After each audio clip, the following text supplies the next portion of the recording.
मारवाड़ के राठौर शासक महाराजा जसवंत सिंह मुगल साम्राज्य के इतिहास में एक अत्यंत महत्वपूर्ण, शक्तिशाली और विवादास्पद व्यक्ति थे।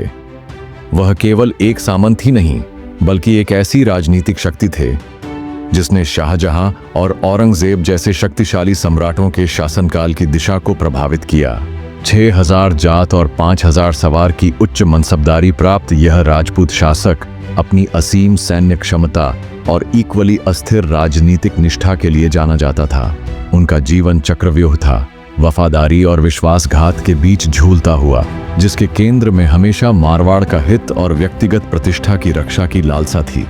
उनकी मृत्यु ने केवल एक युग का अंत ही नहीं किया बल्कि एक ऐसी चिंगारी सुलगाई जिसने मुगल साम्राज्य की नींव को हिलाकर रख दिया।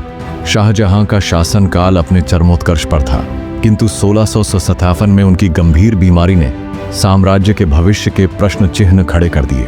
दिल्ली का तख्त सबसे कीमती शिकार बन गया और शाहजहां के 4 पुत्रों, बुद्धिमान एवं उदार दारा शिकोह, कूटनीतिज और कट्टर औरंगजेब, शक्तिशाली मुराद बख्श और बंगाल का शासक शाह शुजा के बीच एक भीषण और निर्मम उत्तराधिकार का युद्ध छिड़ गया। इस संकट काल में जसवंत सिंह जैसे शक्तिशाली सामंतों की भूमिका निर्णायक बन गई। जसवंत सिंह प्रारंभ से ही दारा शिकोह और उनके पिता शाहजहां के प्रति वफादार रहे। दारा की उदार और सांस्कृतिक दृष्टि, जो सूफीवाद और हिंदू दर्शन से प्रभावित थी, राजपूत शासकों के लिए अधिक स्वीकार्य थी, जबकि औरंगजेब की कट्टर धार्मिक नीतियों पर प्रारंभ से ही संदेह के बादल मंडरा रहे थे। अतः जसवंत सिंह ने स्पष्ट रूप से दारा का साथ दिया। जब औरंगजेब और मुराद बख्श की संयुक्त सेना आगरा की ओर बढ़ने लगी तो दारा शिकोह ने उन्हें रोकने का महत्वपूर्ण दायित्व अपने सबसे विश्वसनीय सरदार जसवंत सिंह को सौंपा। जसवंत सिंह ने न केवल इस चुनौती को स्वीकार किया बल्कि अति आत्मविश्वास में आकर यह डींग भी मारी कि वह औरंगजेब को जंजीरों में जकड़कर आगरा लेकर आएंगे। दारा ने जसवंत सिंह का हौसला बढ़ाने के लिए उन्हें मालवा देने का वादा भी किया। जसवंत सिंह ने अपनी 7000 राजपूत घुड़सवारों की विश्वस्त सेना के साथ धर्मत के मैदान में औरंगजेब का रास्ता रोका। उन्होंने एक अद्भुत रणनीति अपनाई। अपनी सेना को एक ऐसी स्थिति में तैनात किया जहां 3 ओर से खाई खोदी गई और एक ओर दलदली जमीन थी, ताकि शत्रु की शक्तिशाली घुड़सवार सेना की गतिशीलता सीमित हो सके। युद्ध के दौरान जसवंत सिंह स्वयं मोर्चे की अग्रिम पंक्ति में डटे रहे।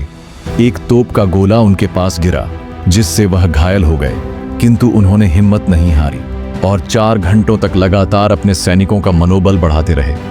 किंतु युद्ध का पासा पलट गया। जसवंत सिंह की योजना तब धरी की धरी रह गई जब उनके सहयोगी मुगल सेनापति कासिम खान, जिनके पास तोपखाना और अतिरिक्त सैन्य बल था, उसने युद्ध में ही पार्टी चेंज कर दी और औरंगजेब की सेना में चला गया। उसको देखकर जसवंत सिंह के साथियों ने कहा कि इनके चक्कर में हम अपना खून क्यों बहाएं? जो हारता है उसे हारने दो और जो जीतता है उसे जीतने दो। पर जसवंत सिंह उनकी बात नहीं मान रहे थे, इसलिए उसके साथियों ने उन्हें जबरदस्ती उस युद्ध से बाहर निकाल दिया। परिणाम स्वरूप दारा की इस युद्ध में पराजय हुई। यह हार केवल एक सैन्य पराजय नहीं थी, इसने औरंगजेब को एक भारी मनोवैज्ञानिक जीत दिलाई और आगरा तक उसके लिए रास्ता साफ कर दिया।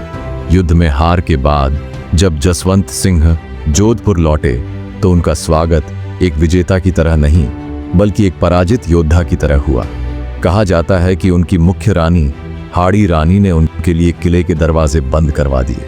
उन्होंने पूरे जोधपुर में ये बात फैला दी थी कि युद्ध में महाराज वीरगति को प्राप्त हो गए हैं। जसवंत सिंह के साथियों ने बड़ी मुश्किल से महारानी को समझाया कि उन्होंने तो युद्ध में निकलने से मना कर दिया था, हम लोग ही इन्हें जबरदस्ती युद्ध से निकाल कर लेके आए हैं, इसीलिए आप कृपा करके महाराज को महल के अंदर आने दीजिए।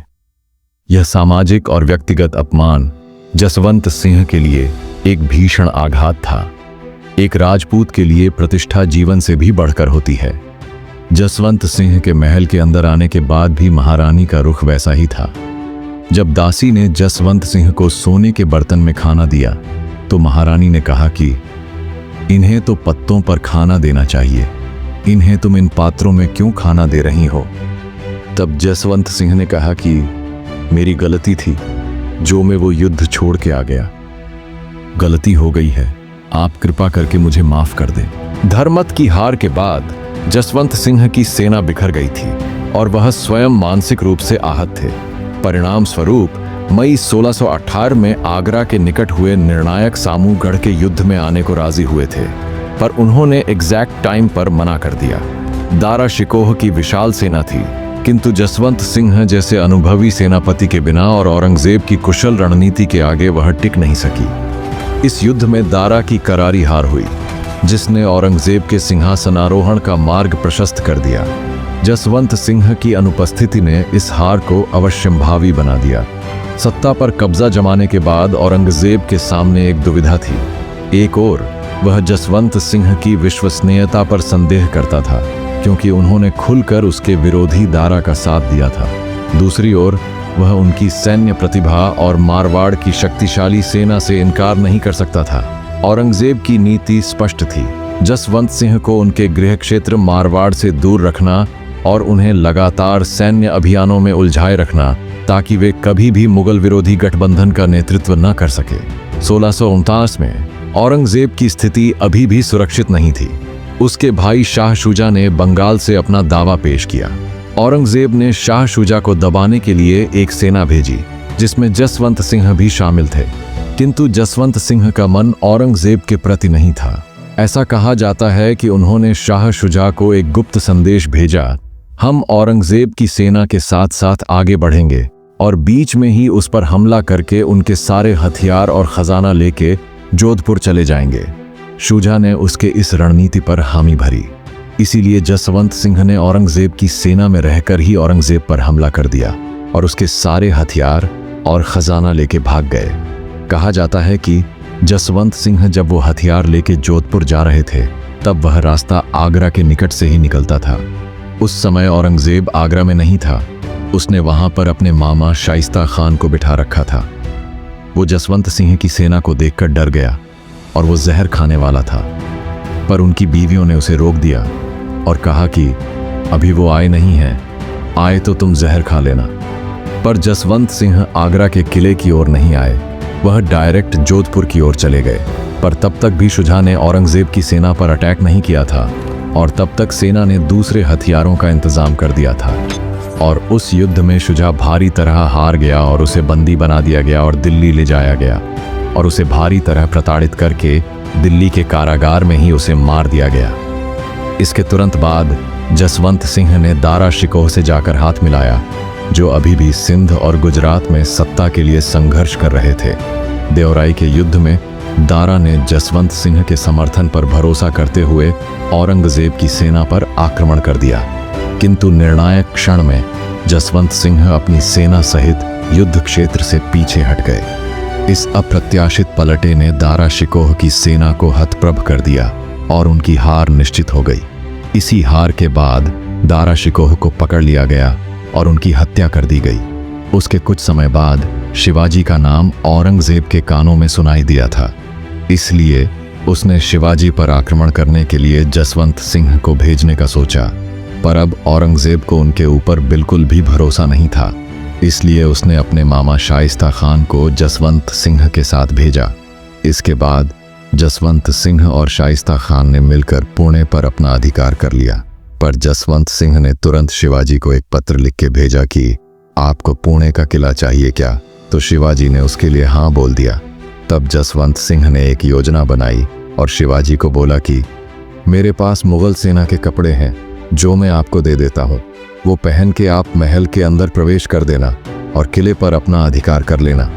जसवंत सिंह ने ऐसा ही किया और शिवाजी ने महल के अंदर घुस के शाइस्ता खान को हरा दिया और उसका एक अंगूठा भी काट दिया और चेतावनी दी, आगे से इस धरती की ओर देखना भी मत।